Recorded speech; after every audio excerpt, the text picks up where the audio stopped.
Bonjour Patrice. Bonjour Laurence, bonjour à tous.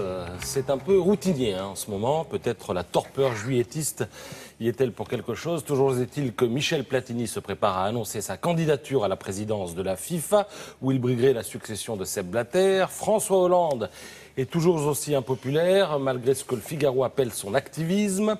Notre épargne est au plus que jamais mise à mal, le placement chéri des Français ne rapportant plus rien, ou quasi, et on espère toujours guérir du sida avec Libération ou sauver la planète avec La Croix. Je vous le dis, c'est la routine, alors autant se changer les idées. Oui, c'est l'été. Alors on va changer les idées avec qui? Avec Marianne. Et qui retrouve-t-on dans Marianne?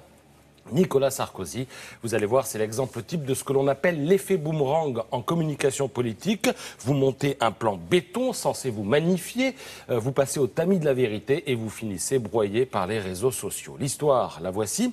Il y a quelques semaines, le Parisien nous livrait cette couverture avec un Nicolas Sarkozy en cycliste. En préambule au Tour de France, elle tombait bien, cette photo de l'ex-président campé en sportif, capable non seulement de brûler 1800 calories à chacune de ses sorties, mais aussi de griller ses gardes du corps. Les policiers qui me rejoignent en août s'entraînent en juillet, expliquait Nicolas Sarkozy, sinon, même sportifs, ils auraient du mal à grimper derrière moi et je ne les attendrai pas car ce n'est pas dans mon tempérament. Fin de citation. Seulement voilà, Marianne, mais aussi l'Obs, ont mis la main sur la photo originale avant le photoshopage. Et voilà ce que ça donne. Le grimpeur Sarkozy grimace toujours autant devant un garde du corps qui, lui, semble se la couler douce.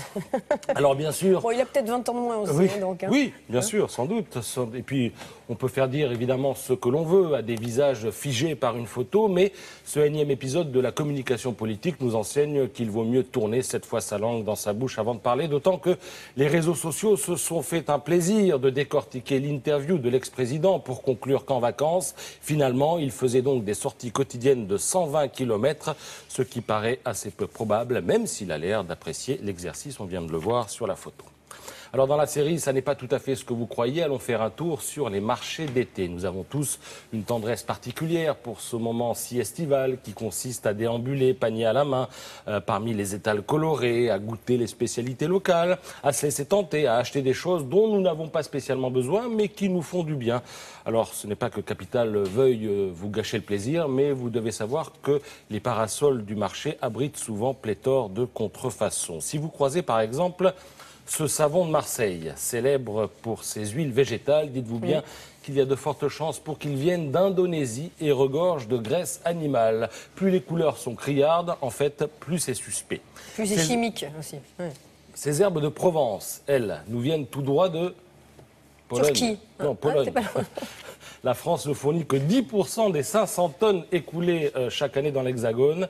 Le reste, c'est polonais, c'est plein de cailloux, c'est plein de poussière. Il y a des AOC pour protéger tout ça, le savon de Marseille et l'herbe de Provence. Si vous voyez AOC dessus, c'est bon. Mais on ne fait pas forcément attention sur le marché, surtout que l'emballage n'est pas toujours au point. C'est un peu la même chose avec la charcuterie corse. L'île de Beauté produit 1000 tonnes de charcuterie corse. Les touristes consomment 11 000 tonnes de charcuterie corse. Donc 11 000 moins 1000, ça nous fait quand même 10 000 tonnes venues d'ailleurs. En général du Danemark et ainsi de suite. Les pêches du Roussillon sont espagnoles, les tissus provençaux sont chinois, les tissus basques sont portugais et le miel français... Non, je ne peux pas vous laisser dire. Les tissus basques sont parfois portugais et le miel français a des parfums hongrois ou allemands. Alors si vous croisez un apiculteur qui propose une vingtaine de miels différents sur un stand, méfiez-vous, ça sent l'arnaque. Et puis le top du top, c'est le fameux l'aïeul, le vrai, je le rappelle, le vrai couteau coûte 50 €, moins cher, c'est pakistanais ou indien et surtout retenez ceci, pas de vrai l'aïeul sur un marché, fût-il le plus agréable des marchés. Il faut l'abeille pour reconnaître un vrai l'aïeul, la petite bébé. Merci beaucoup, à très vite Patrice.